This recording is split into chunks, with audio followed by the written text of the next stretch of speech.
കാണുകയില്ലേ ഉള്ളം മുരുകുതയ്യ മുരുക ഉന്നടി കാണുകയില്ലേ. ഞാനിപ്പോൾ പയ്യന്നൂർ സുബ്രഹ്മണ്യ സ്വാമി ക്ഷേത്രത്തിലെ ശങ്കരമാരാറുടെ വീട്ടിലാണുള്ളത്.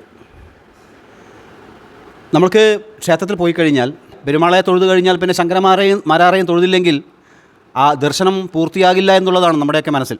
അതുകൊണ്ട് അദ്ദേഹത്തെ കാണാൻ വന്നത്. 94 വയസ്സിലാണ് ഇപ്പോൾ ശങ്കരമാരാർ ഉള്ളത്. വീട്ടിലാണ്. അമ്പലത്തിൽ ക്ഷേത്രത്തിൽ അദ്ദേഹം പെരുമാളുടെ അടുത്ത് തൊഴുന്നതിന് വേണ്ടിയിട്ട് മനസ്സ് വല്ലാതെ വിഷമിക്കുമ്പോൾ ഇപ്പോഴും കൊച്ചു കൊച്ചു ചുവടുകൾ വെച്ചുകൊണ്ട് അദ്ദേഹം പോകും. പെരുമാളെ തൊഴും, അഷ്ടപതി ചൊല്ലും, കുറച്ചം അവിടെ ഇരിക്കും, തിരിച്ചു വരും. 94 വയസ്സിലും ചെറിയ അസുഖങ്ങൾ ഉണ്ട് എന്നല്ലാതെ ബാക്കി കാര്യമായ അസുഖങ്ങളൊന്നും അദ്ദേഹത്തിനില്ല. പതിനായിരക്കണക്കിന് കല്യാണവേദികളിൽ തബിലുകൾ വായിച്ച് മദ്ദളം കൊട്ടി, ചിലപ്പോൾ ഇടയ്ക്കൊക്കെ കൊട്ടി അദ്ദേഹം നമ്മുടെ കൂട്ടത്തിൽ തന്നെയുണ്ട്. ശങ്കരമാരാർ ഇപ്പോഴും ആരോഗ്യത്തോടുകൂടി വീട്ടിൽ കഴിയുകയാണ്. അദ്ദേഹത്തെ ഒന്ന് കാണുന്നതിന് വേണ്ടിയിട്ടാണ് ഞാൻ ഇവിടെ എത്തിയത്. കാരണം കുറച്ച് ദിവസങ്ങളായി കളഭ സമയത്തൊന്നും അദ്ദേഹത്തിന് ക്ഷേത്രത്തിൽ വരാൻ പറ്റിയിട്ടില്ല. റെസ്റ്റ് ചെയ്യാൻ വേണ്ടി ഡോക്ടർ പറഞ്ഞിരുന്നു. അതുകൊണ്ട് അദ്ദേഹം ആരോഗ്യത്തോടെ ഇവിടെയുണ്ട്. ഇവിടെ ഇങ്ങനെ ഇരിക്കുമ്പോൾ അദ്ദേഹത്തിന് ലഭിച്ച പുരസ്കാരങ്ങളിങ്ങനെ നോക്കിക്കൊണ്ട് വീട് നിറയെ ചുമർ നിറയെ അദ്ദേഹത്തിന് ലഭിച്ച പുരസ്കാരങ്ങളാണ് ഞാൻ വന്നിരിക്കുകയാണ്. ആടും മയിലേറി മുരുക ആടും മയിലേറി മുരുക ഓടി വരുവയ ഉള്ളു ഉരുകുതയ്യ.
എന്താണ് അച്ഛൻ്റെ പേര്?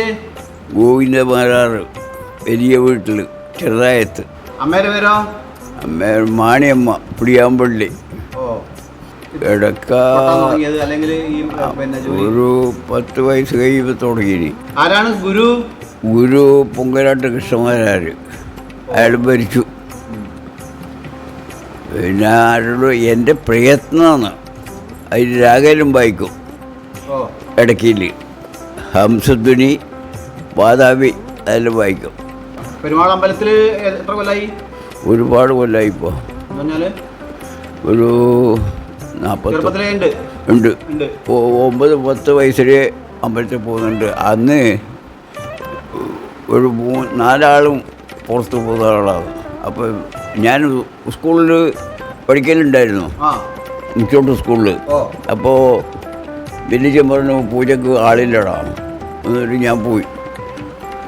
പരീക്ഷ അതൊന്നും അറിയില്ല. അപ്പോൾ പരീക്ഷ തോറ്റി. ഓ അങ്ങനെ 5ാം ക്ലാസ് വരെ പഠിച്ചു. സർട്ടിഫിക്കറ്റ് ചിൻ്റെ മാഷ് തന്നു. ഓ ശരി. ഇവിടുത്തെ ചിൻ്റെ മാഷ്. പരീക്ഷ ഒന്നും നോക്കാണ് നേരെ പോയി കൊട്ടി. അപ്പോൾ അതൊന്നും കൂട്ടി അമ്പലത്തിൽ ശങ്ക വിളിച്ചു. അതൊന്ന് പെരുമാറെടുക്കാൻ ഒന്നും മുടക്കിയിട്ടില്ല ഇതുവരെ. ഇനി എനിക്ക് ബുദ്ധിമുട്ടില്ലാണ്ടങ്ങ് പോകണം, അതേ ഇല്ലൂ.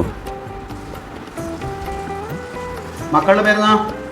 മക്കളെ ഒരുത്തൻ മൂത്തോൻ ദിവാകരൻ, സന്തോഷ് രണ്ടാമത്തോൻ, ആശ്രയിൻ്റെവനാണ്. ഓൻ്റെ വീട്ടിൽ ഞാൻ പോയി.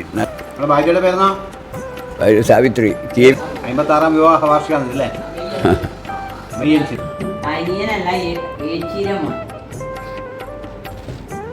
നിങ്ങൾക്ക് എന്താണ് മാരാറെ കുറിച്ച് പറയാനില്ല? ഞാനിങ്ങനെ എൻ്റെ പരമാവധി അയാളെ വേണ്ടും പോലെ നോക്കിക്കൊണ്ട് ഇങ്ങനെ നിൽക്കുന്നുണ്ട്. നാട്? ഞാൻ ഇവിടെ പോയി കണ്ടങ്ങാടി തന്നെ. കണ്ടങ്ങാടി തന്നെ? ഓ അടുത്ത് തന്നെ, കണ്ടങ്ങാടി വാനശാലയിൽ അടുത്താണ്. ഓ ശരി. നിങ്ങളാ അച്ഛൻ്റെ പേരെന്നാ? അച്ഛൻ്റെ പേര് നാരായണ മാരാറ്. അമ്മ? അമ്മ കല്യാണി അമ്മ. കുറവത്ത് വീട്ടിലാണ്. നിങ്ങൾ എത്ര ആളുണ്ടായി? ഞങ്ങൾ 6-7 ആളുണ്ടായിനി. അതിൽ ഇളയ മോളാണ് ഞാൻ.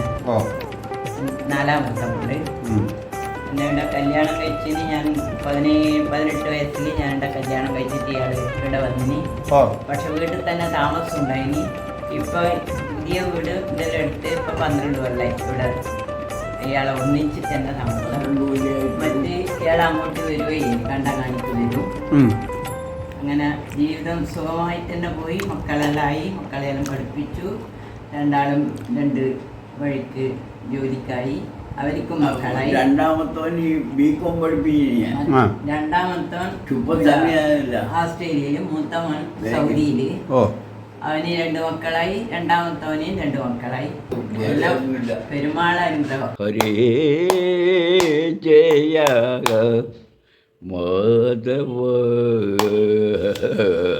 വിഷ്ണു ആജമുഖ ദേവ നാദ പലദിനമായി ഞാനും ബലഭദ്രാനുജ നിന്നെ നലമോടു കാൺപതിനു കടിയല്ലേറുജിക്കുന്നു കലവിഷമവും കുണ്ടു കാമം സാധിച്ചില്ലേ നീല നീരതവർണ്ണ ലളിത കമല നയന രുചിര നൃഹരി